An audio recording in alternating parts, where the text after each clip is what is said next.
Chapter 34. Conclusion of the dialogue between Vasishta and Dasharatha. Om Shri Ganeshaya Namaha.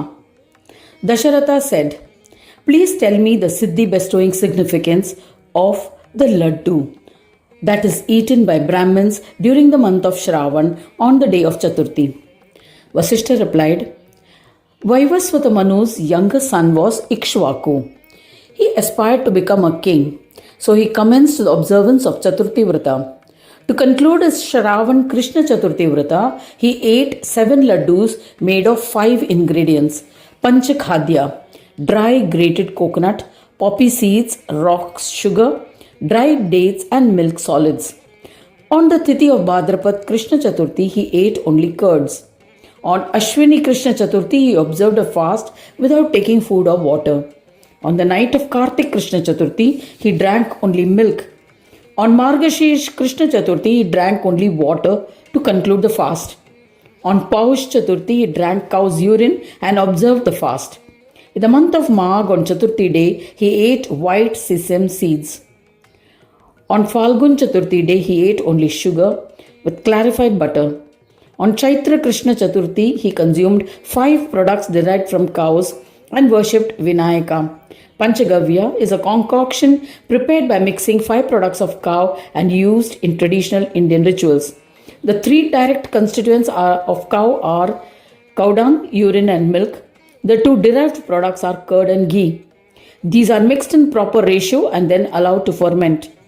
On Ashad Krishna Chaturthi day, he consumed only honey and worshipped Ganesha ritualistically. On Vaishakh Krishna Chaturthi day, he ate only lotus seeds. In the month of Jesht, he consumed only clarified butter. In every month, he broke the fast only after performing the puja of Ganesha after moonrise. As a result of the vratha, the eldest son of Manu, Sudyumna, was transformed into a female named Ela. Thereafter, King Manu consulted eminent munis and appointed his younger valiant son Ikshvaku as a sovereign monarch. If someone desires the impossible, it can be attained by observing the vrata. There is no doubt about it. In this manner, many people attain the divine merely by the merits earned by observing the Chaturthi vrata. O eminent King Dasharatha, in your kingdom, under your rule, the observance of Chaturthi vrata has disappeared as a result of your ignorance. Hence, you have sinned.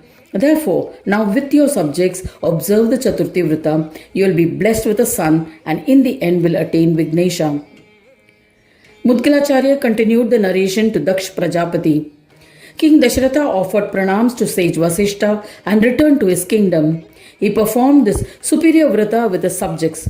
He popularized the Sankashti Chaturthi vrata amongst his subjects. As a result, all observed it. By the power of this vrata, Mahavishnu divided himself into 4 parts and incarnated as his 4 powerful sons, namely Rama, Lakshmana, Bharata and Shatrughna. In the end, the illustrious King Dasharatha merged with Vignesha. All his subjects attained happiness and eventually merged with the divine. Anyone who listens or reads this dialogue between Dasharatha and the learned Brahmin sage Vasishta will be blessed by Vigneshwara with sons, grandsons, wealth, food grains and everything that is desired. It will free one from all diseases and bless with prosperity. In the end, the devotee will unite with the Lord. There is no doubt about it. I have narrated to you the legends and the glory of observing the Chaturthi Vrata. What more do you desire to listen? Thus ends the 34th chapter titled Conclusion of Dialogue between Vasishta and Dasharatha. In the 4th Khanda of the Purana Upanishad, Srimad Mudgal Puran, describing the legends of Gajanana, dedicated to Sri Gajanana. End of chapter 34.